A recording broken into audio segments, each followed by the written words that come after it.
So I'm having a cooking frenzy again today. It seems like Fridays I like to do a cooking frenzy. I'm boiling some lamb for a soup. My daughter requested lamb and potato soup, so I'm making some. And I'm gonna steam broccoli for the kids. I'm gonna fry chicken for the kids. I'm going to make myself chicken cacciatore. And I'm also going to make, in this pot, I'm going to make palak paneer, which is an Indian spinach and paneer cheese dish that I love. And in this pot, I'm planning to make mashed potatoes. I put a head of cauliflower and 5 pounds of potatoes in it, and that's what I make for the kids. There's my cut up head of cauliflower. I'm gonna start cooking it while I peel the potatoes. Here are the 5 pounds of potatoes I'm gonna peel and add to the cauliflower that's boiling. Here are some tomatoes that grew in my garden. They're not very big, but this variety never gets very big. I have planted these before, and they don't get super big. They're just kind of smallish. And I have some little cherry tomatoes here.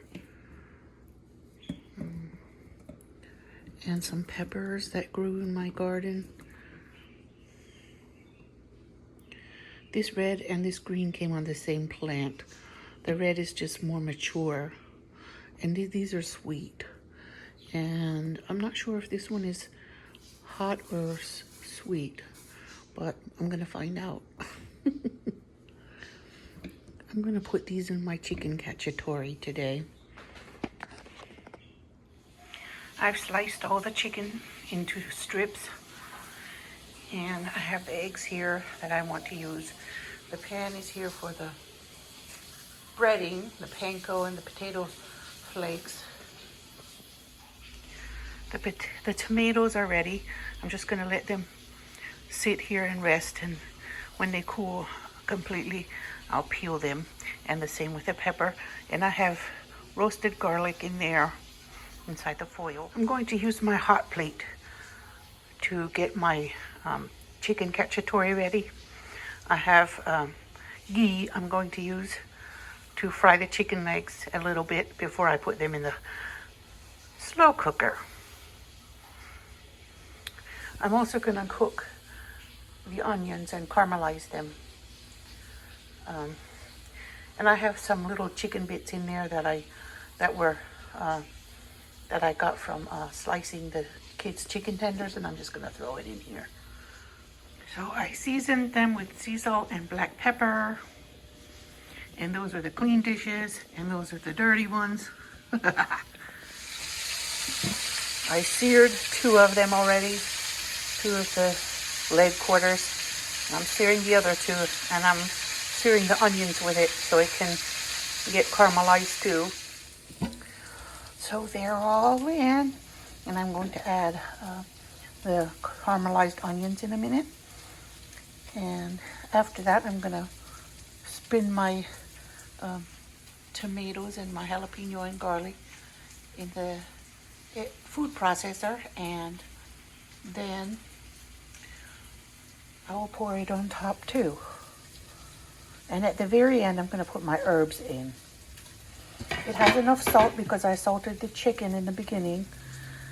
I don't know if I need to probably need to salt the tomatoes too, a little bit. Here are my chopped up sweet peppers from the garden and my onions. And I'm going to pour them in on top so they can flavor the chicken really well. So I have this roasted garlic to put in my cacciatore this time. I don't think I used it last time. Take the skin off. There. It smells really good. It has a bit of a different smell when it's roasted than it does, and more sweet, I think, than it does when it's raw. Okay, So my tomatoes and jalapeno and garlic will get spun together and added to the cacciatore. I think I'm going to put a tablespoon of tomato paste in it because that helps to give it a different taste. So I'm also going to put, I don't know, maybe some bouillon or something in it. But this poor old food processor is still working for me, but I have to hold the lid down because one of the catches broke off. So I don't know, I'll probably need a new one sometime soon. I put about 2 tablespoons of bouillon in it. Okay, I'm going to add a little tomato paste from Organic Valley tomato paste made with 100% Roma tomatoes. Those are good for paste. Anyway, I got these at Dollar Tree, I believe. So I put half a can in it. Okay, honey, what do you want for breakfast? So, pancakes? You want an orange? Okay, I'll slice one for you. So I put half can in there. So there's my sauce.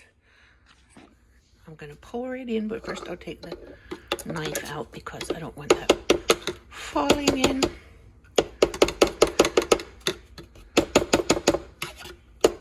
So you could hear it sizzling. It smells really good at this point. I wish you could smell it. I'm going to pour the sauce.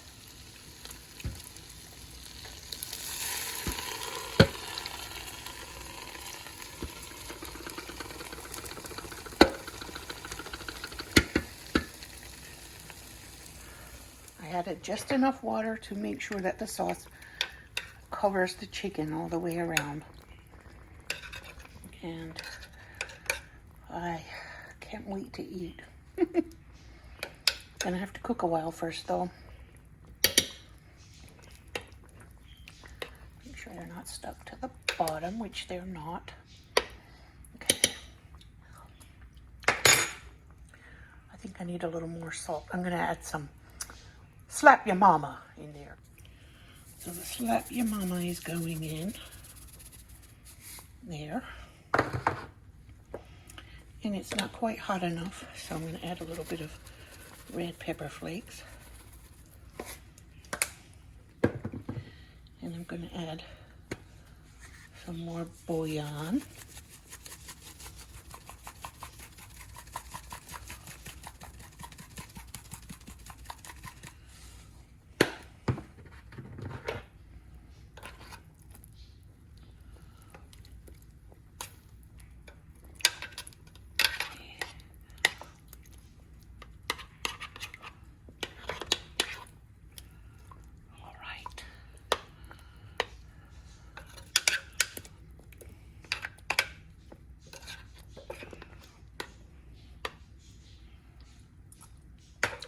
So the potatoes are very soft and ready to mash. I put a stick of butter and a half brick of cream cheese in here. I'm going to add some garlic powder. Okay, there's the dry milk, powdered milk that goes in the potatoes. I already added the garlic powder.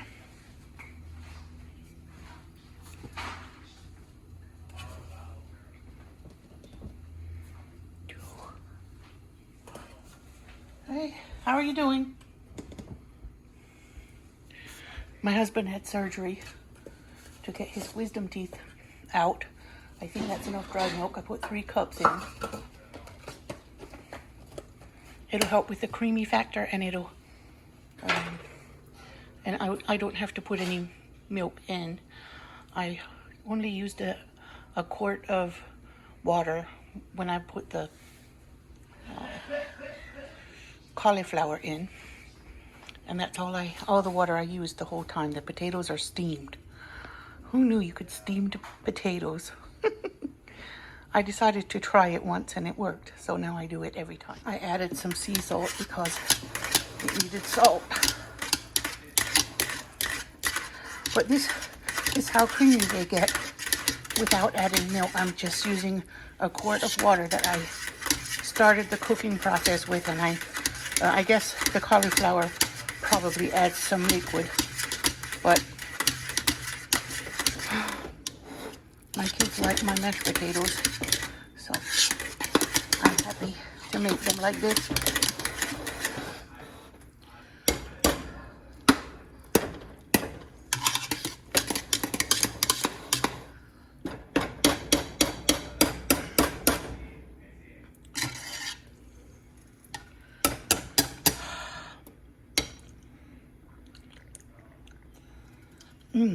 Okay, I'm gonna fry the mushrooms. I very nearly forgot to put mushrooms in my chicken cacciatore.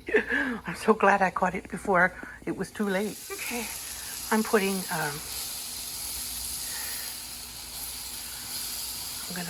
I put actually just some sea salt and black pepper on the mushrooms as well, because I think if I season every part how I want it to taste, then or how I think I would like it to taste, then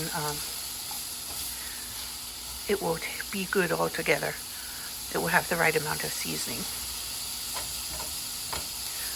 But I'm glad I tasted the sauce after I put it in and added the water, because I was able to tell that it needed some slap your mama and some more bouillon. Was even considering garlic powder, but I guess not. I put that roasted garlic in the sauce. I want to overpower it with garlic. I'm going to put herbs in it. Last time I cut some and saved them in the freezer, so I'm going to add those in it this time from my garden.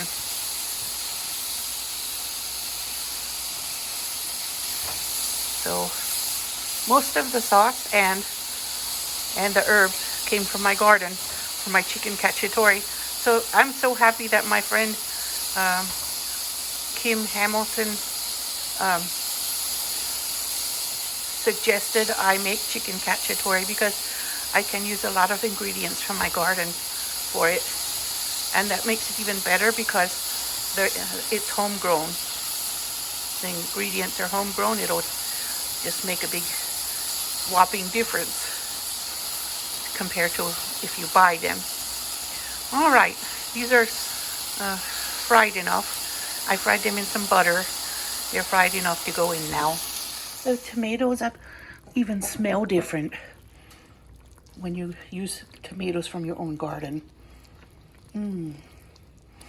It smells so good with my own peppers and tomatoes. And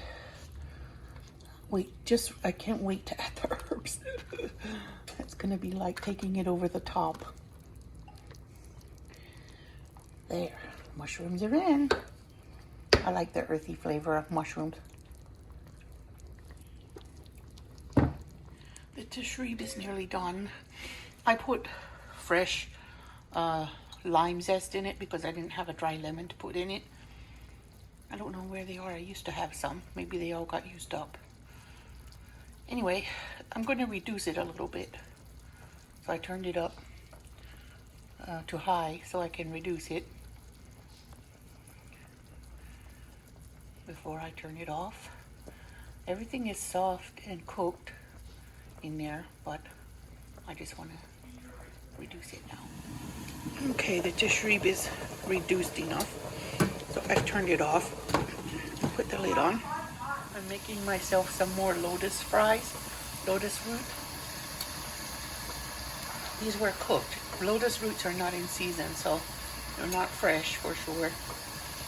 But I got some cooked ones, dried them off, and I'm frying them. They taste like McDonald's French fries if you cook them long enough.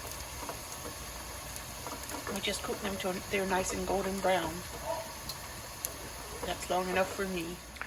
I seasoned my lotus fries with spice and herbs, Creole seasoning. It's delicious, a little bit spicy, but not painful. My fries are amazing. Okay, my water's boiling to blanch the spinach for the palak paneer. Okay, the spinach is blanched and the water's ice, fake ice in it to put in the spinach. Okay, my spinach has stopped cooking, I hope. I'll put it in a colander in a minute. Yeah. I'm using a whole pound of spinach. Well, it was a pound, but not anymore. Okay. It's actually raining outside. Raining a lot. Okay, I'm gonna take those little fake ice cubes out. And clean them and put them back in the freezer.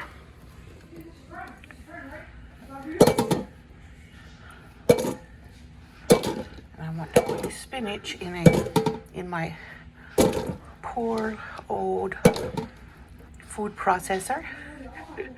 The knife is still good. It's just the other parts that are falling apart.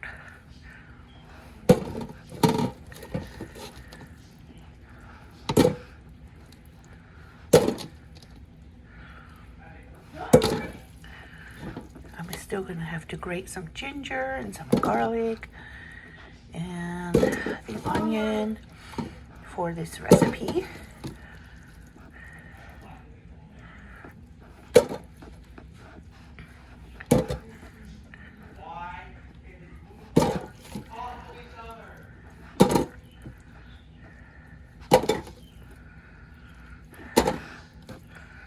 I got these plastic ice cubes, reusable ice cubes from Aldi, and I really like them because I can use them and my things won't get watered down.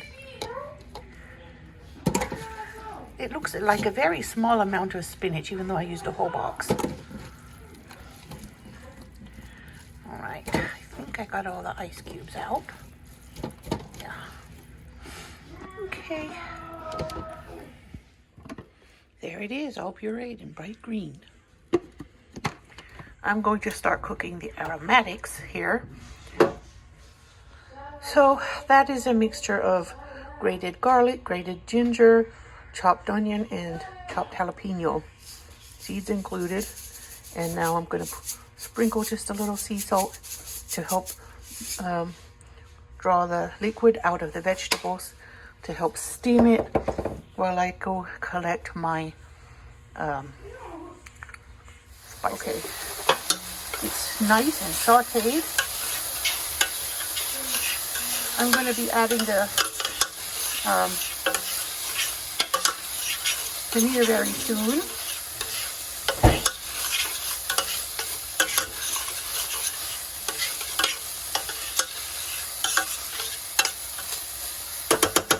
One of my friends made this recipe and she said it didn't taste Indian enough.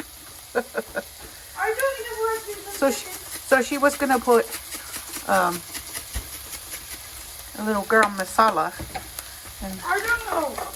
that is whatever you wish. Whatever you wish to do. Yes, I am. It's already sliced.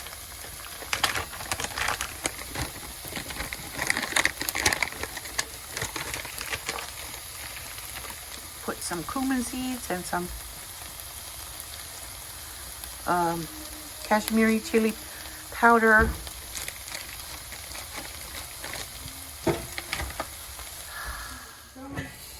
Oh yes, let's turn it down some more. I'm going to put a shake of curry powder. Oh, come on, curry powder. Just a little shake.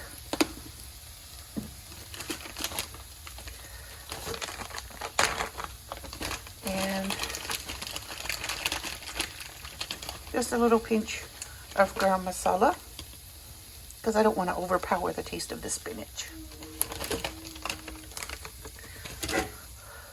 I'm going to go get the paneer now and add the paneer and the heavy cream.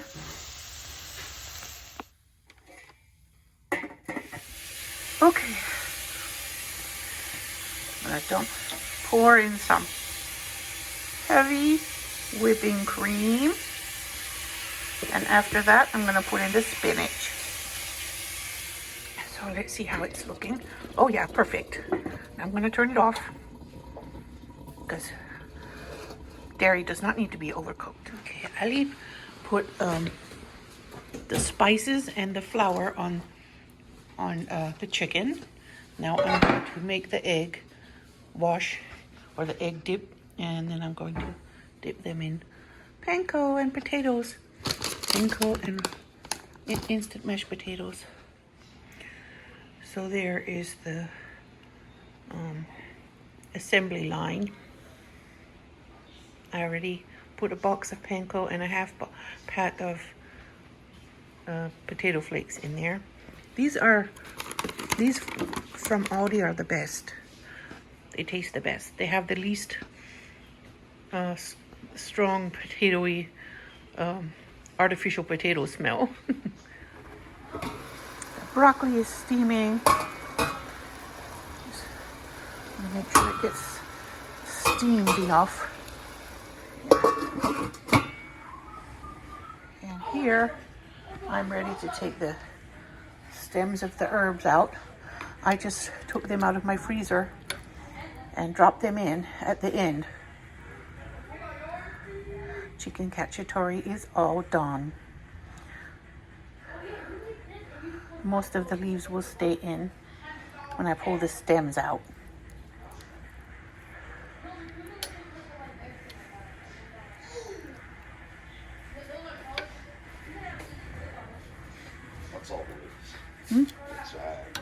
Chicken cacciatore. I'm going to take the herb stems out. Now, this will taste even more delicious tomorrow.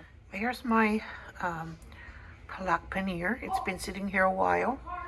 Mine is a little more red because I put extra of the red Kashmiri chili pepper, and I already put my heavy whipping cream in it. So I'm gonna eat some now.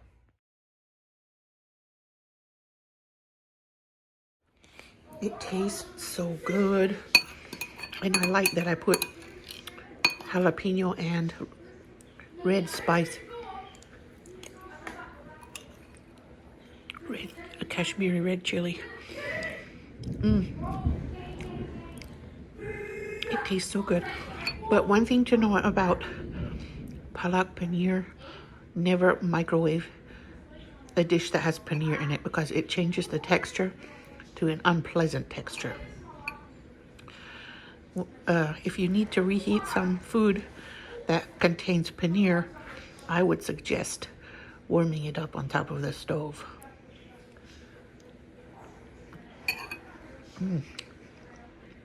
Delicious. So this is a plate for any of the kids: chicken, mashed potatoes, broccoli, and watermelon. Why are you keeping recording? I took some day-old Arabic bread off and stuck it in the air fryer and toasted it. And now I'm going to ladle some Teshrib on it for my daughter. This is what she asked for. A potato, broth,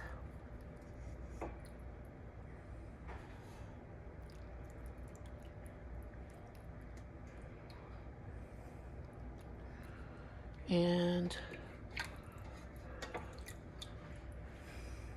some meat.